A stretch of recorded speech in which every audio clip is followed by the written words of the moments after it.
Alright, mga ka-plastic. And this is me again, Big Sue.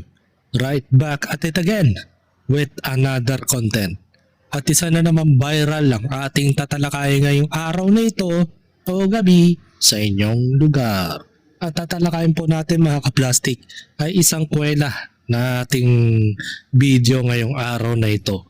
Patungkol ito kay Maka High Blood mga ka-plastic ay napansin na siya ng ating senador na si Bato de la Rosa at napansin ng kanyang viral video in just one day ay nagtrending po yung kanyang viral video ng 19 million views sa kanyang Facebook page mga ka-plastic at paldong-paldo etong si Maka High Blood dito. So ano ba yung naging viral dito mga ka-plastic? Ito kasi yung kanyang pinaggayahan na clip. Hoping na hindi tayo makapiright ng hinayupak na ABS-CBN na yan. Talagang mahilig sa copyright claims yan. Panoorin natin to. Ito pa yung pinaggayahan niya mga ka-plastic. Na naghahabulan sa Senado. Itong sila Bato de la Rosa at ang mga iba pang mga kasama niya. Di ba? Makikita sa clip na nagtatakbuhan sila doon sa hallway ng Senate. Paakyat doon sa exit, sa fire exit, doon sa hagdanan. At hinahabol ng mga agent ng NBI, mga ka-plastic. Ayan. Kung mapapansin nyo, talagang mahirap talaga yung kalagayan ni Bato that time dahil ang pinapalabas ni Attorney Melvin Matibag o yung director ng NBI ay hindi daw ito mga taga NBI ang humahabol kay Bato. At given naman yon, hindi naman yata sila nagpambuno ng NBI dahil nakita sa CCTV etong si Senator Bato de la Rosa ay nadapa mismo doon sa hagdanan. Kung makapansin nyo dito, dyan siya nagkaroon ng injured mga ka-plastic. Ikaw ba naman may edad na kahit nasabi mong dating PMA itong si Senator Bato at dati siyang PNP o general o di ba? Na naging personal na hepe o ano ni Duterte o Pangulong Duterte that time. 'Di ba?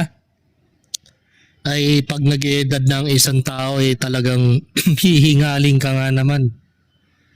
'Di ba? Sa tanda sa edad niyan. Talagang madadapa nga naman siya sa hagdanan, mga ka-plastic. It's getting too old. Ayan nagpanic attack yung mga tao Ayan agent ng NBI. Yung nakaasul na lalaki na yon nakita sa video na nagpalit ng damit yon. Inubad niya yung damit niya at itinapon sa basurahan mga ka-plastic. At pilit tinatanggi ng ating direktor na si Melvin Matibag na hindi daw taga NBI ang humahabol kay Bato mga ka-plastic. So madali lang naman mag-deny mga ka-plastic.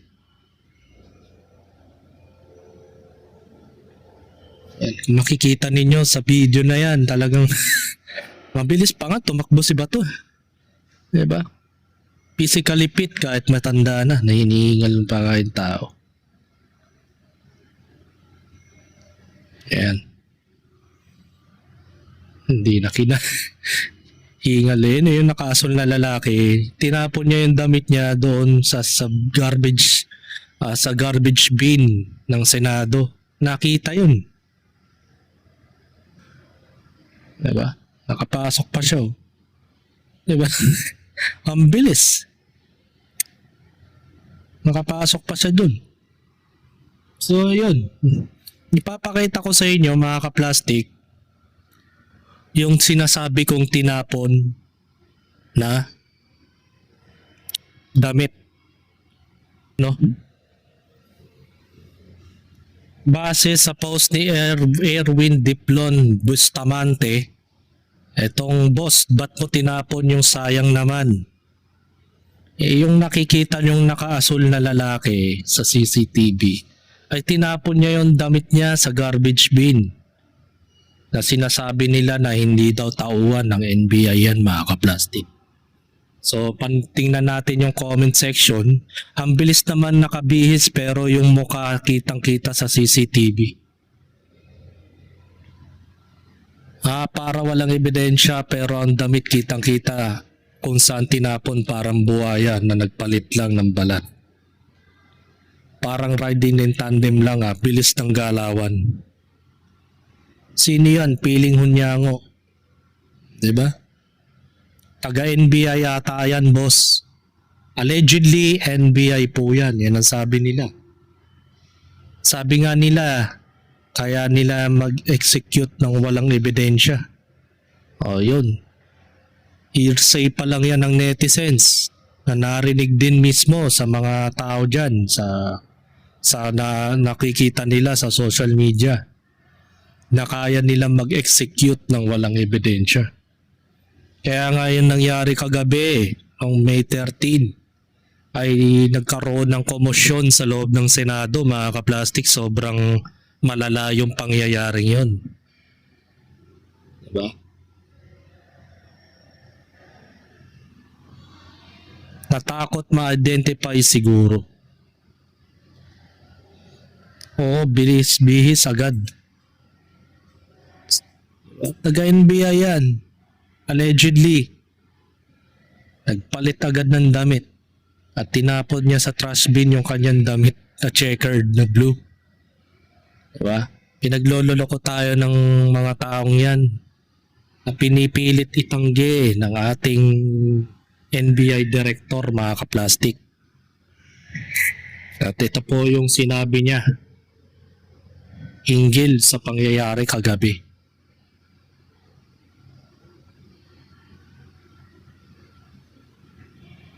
Ayan. Orin natin. Kaya wala po kami ngayon doon. Ito po ngayon, nakita nyo, ito yung stage. Ayan, may mga gitara pa. Ayan po yung mga officers na Teka. regional directors. Director, sorry si Tony Velasquez po ito. Sino po yung mga kasama ni Zian Ambrosio kanina? NBI yun, oo. Kanina, O tao nyo yun, di ba? kasama niya, kanina pa po yun, maaga yun, dahil may request lang po si GM Rick Veloso to GM. check the security of the perimeter. Kanina pa po yun. Si GM. Maaga pa po yun. Kaya wala po kami. Kanina pa po yun. Kanina pa po talaga. Base sa comment, sinungaling ang puta. Ang super. Parang iniisip natin, mga kaplastik, na yung ginawa ni Director Matibag na nakaharap siya sa mga stage sa NBI at pinapakita niya yung mga kasamahan niya doon na nandun din sa kanila.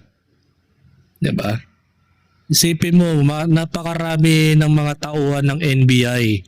Gasino lang naman na yung mga tao dyan na kasama ni Melvin Matibag ay possibly na nandun sila, pero yung mga ibang mga bata niya ay nag-iikot na doon, mga kaplastik.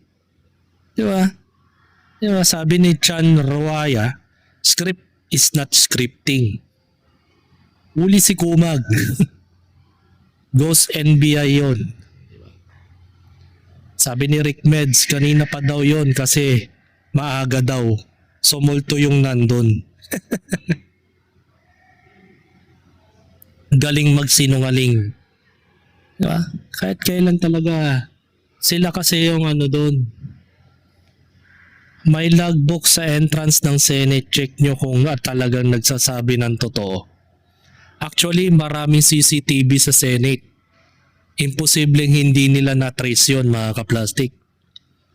At kapag hindi nila pinakita ang mga CCTV footage doon, ibig sabihin na manipula na nila na may tao doon. O mayroon talagang pumuntang NBI that time. Nagpapatawa tong taong to eh. na hindi daw mga tauhan niya. Eto na nga sabi nga ng Senator Amy said that NBI was ordered by BBM to arrest Bato at all costs kahit may mamatay. Di ba? Sabi ni BBM yan. As said Senator Amy Marcos, yung mismong kapatid niya nagsabi na inuutos daw ng BBM na arestuhin itong si Bato sa kahit anong paraan, buhay man o patay. Nasabi. Di naman siguro para mag-fake news sa mga taong to. Plastic.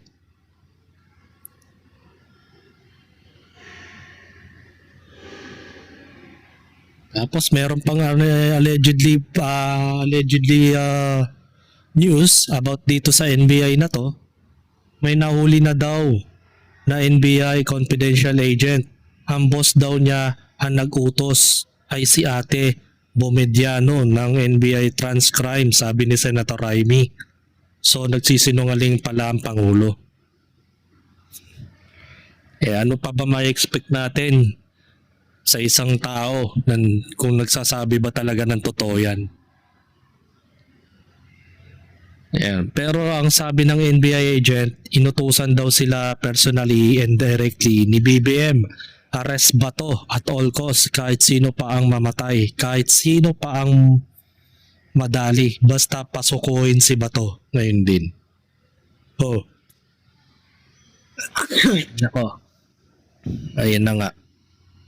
Senator Amy Marcos ang nagsabi. Ito, base sa screenshot ni Ras SD. Is this Bomediano? Sabi kasi sa post ng ABS-CBN, 2 African national sangkot ng panloloko sa isang Korean national yan.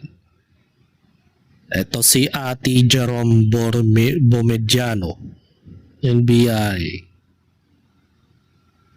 Yawa. Dagway ani na baboy lami na ba ani lechonon. Ito pala si Bomediano, NBI.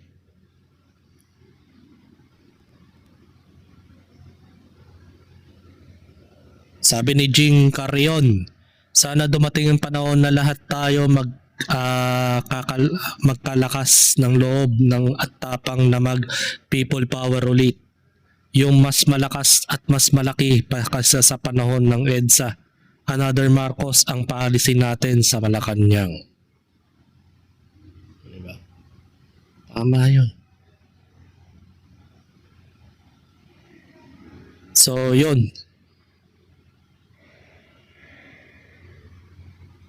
May tatanggi ba niya to mga kaplastik? Eto, NBI. Base sa post ng SMNI News. Ayan o. Pumasok sa GSIS ang 5 sasakyan ng mga operatiba ng National Bureau Investigation. Ayan. Pasado alas 6 ng hapon kaugnay sa pag-aresto kay Senator Ronald Bato de la Rosa. Diba? Nasabihin nila na wala doon sa insidenteng yun. Kalokohan. Sabi nga ni Macmac, respeto sa Senado, NBI. The Supreme Court required the parties to comment and reply within a non-extendable expedited period of only 72 hours to Senator Ronald Bato de la Rosa motion seeking to stop his arrest, detention, and transfer in connection with the arrest warrant issued by the International Criminal Court. However, the court's resolution mentioned that it can take any of the relief prayed for by the petitioners in the interim should become urgent necessary. A copy resolution may also be viewed at sa link. Mas mataas na kasi daw ang NBI kaysa sa Senate. New normal na kasi. Kaya nga ayaw umamin ng NBI, sila yun. Sinungaling. Mga plastic. Sinungaling. Ito pa, may mga lumalabas pa dito.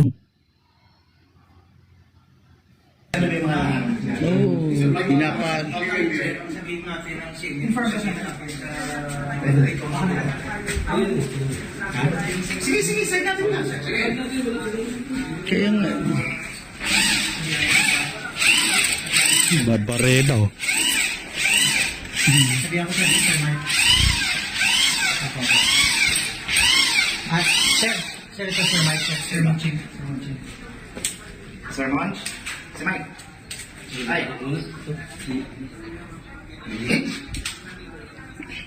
Ba't kayo nagdi-drill dyan? Anong gagawin nyo? Binagit na ni Diction, kasama ni Diction team leader ngayon. Magdi-deploy sila lahat. Si Mike na rin nakapag-deploy na. Para mga bida. Hindi pa kasi nandito pa sila sa may Diyan setting kasi yung nandito yung, parang langgam eh. yung action ngayon. Bida? Pero napakita namin yan,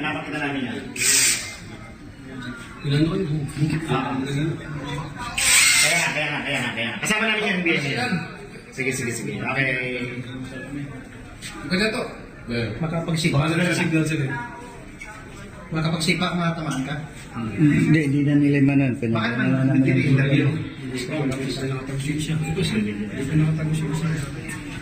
yan mo na. Ibaan mo na isang. Ibaan na nakaklear mo tayo ng dalawa. Yan ang isa. Ibaan mo na. Ibaan mo na. Sige na ulit. Sige. Go lang.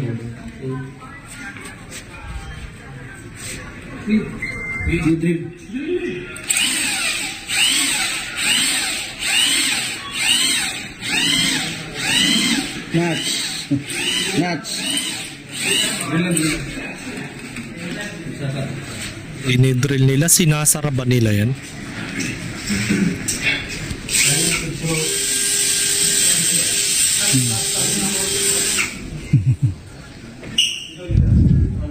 Ano yung mga taga-NBI? Kitang-kita. Sa CCTV, no? So sabihin nila wala dyan yung mga taga-NBI. Bob, sila yung may access dito, di ba? Ha? Sila ang may access dito. Sila lang po. Wow. Sir, sinay ka na lang. Sila, sir, ang mayroon control. Marami nag-interview po nakala dito tayo papasok. Kasi baka dito yung interview mga media. Baka kung lugar na to. Alam nila kung saan yung media nakatambay. Para ma-isolate nga naman yung coverage na kung saan sila nandyan. Ilalak namin. Baka anything na safe. Diba, pinagmumukha tayo sinungaling mga ka-plastic. Nandyan sa insidente mismo yung mga taga-NBI.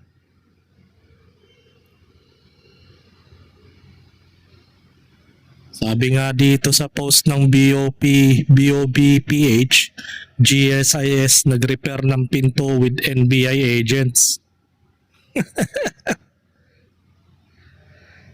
Kaya nga sabi sa mga netizens, National Builders Incorporated na pala ang instance for ng NBI mga kaplastik. Hindi na nila nasa nakakasayon, nasa kabilang pinto.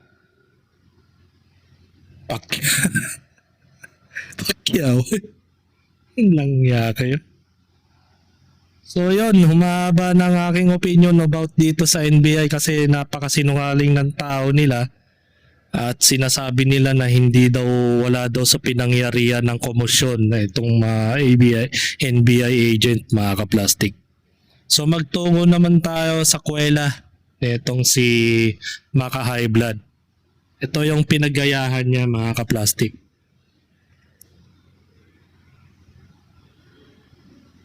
So panoorin natin ang kwelang video ni Maka High Blood.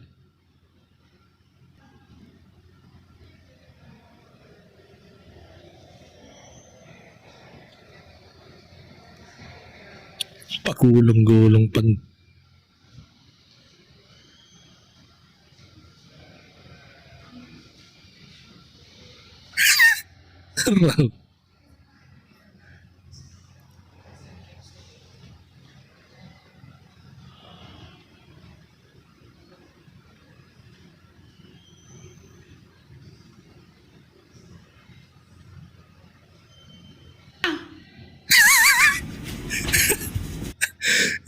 Ba't ka naman nagagalit? Tinatanong ka lang naman bakit ka pumasok. Tapos irarason mo, pag hindi ako pumapasok, hinahanap niyo ako. Ngayon, pumapasok na ako. Ba't niyo tinatanong, ba't ako pumasok? So minsan talaga ang mga Pilipino hindi natin maintindihan ng mga kanilang logical na questioning. Na kumbaga parang ginagawa tayong bobo sa panahon ngayon. Na kapag pumapasok tayo, may problema pa rin. Kapag hindi tayo pumasok, may problema pa rin. Saan ba tayo lulugar niyan, mga kaplastik? Diba? Huwag naman natin gawin tanga sarili natin, mga kaplastik, na obvious naman kaya pumasok si Senator Bato. Dahil trabaho niya yun, mga kaplastik. At wala na tayong pakialam na kahit hindi siya nagpapapasok, sumasahod siya. Ruling niya yun Nasa kanya naman yun. At kaya nga hindi siya nagpapapasok dahil hinahunting siya ni Trililing, mga kaplastik. At dahil dyan, mga kaplastik, napansin ito ni Senator Bato de la Rosa ang kanyang video ni Maka High Blood, mga kaplastik. So, panoorin natin.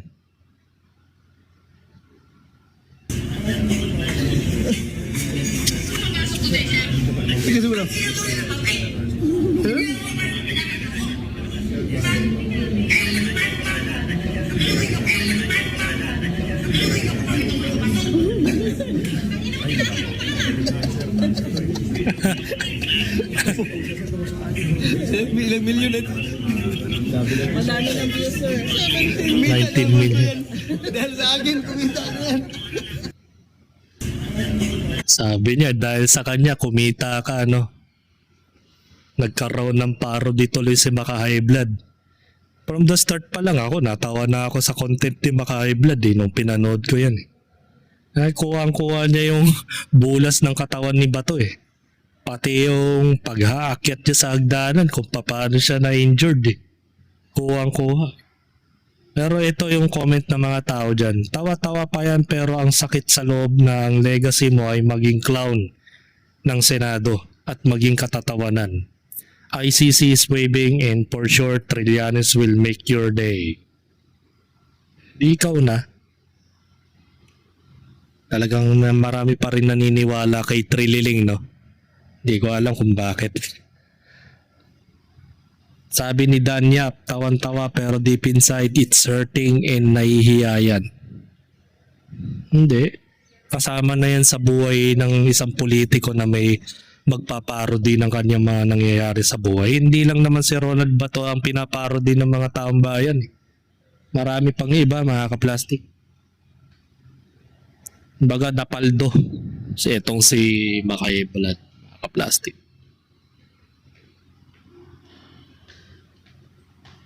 So ito po yung follow-up content ni Maka High Blood about dito. Yeah.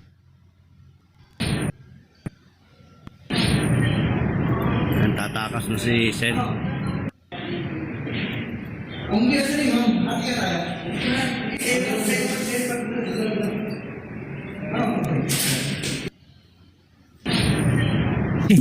Tatakas sa buhay.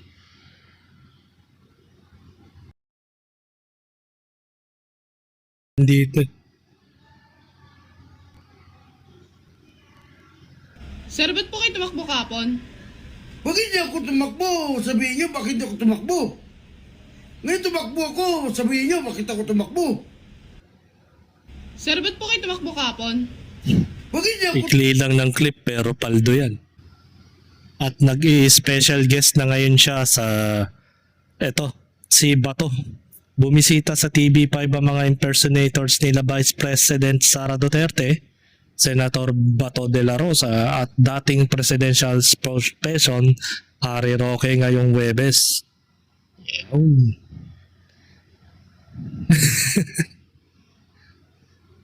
Dahil dyan, guesting po sila sa media, mga kaplastik.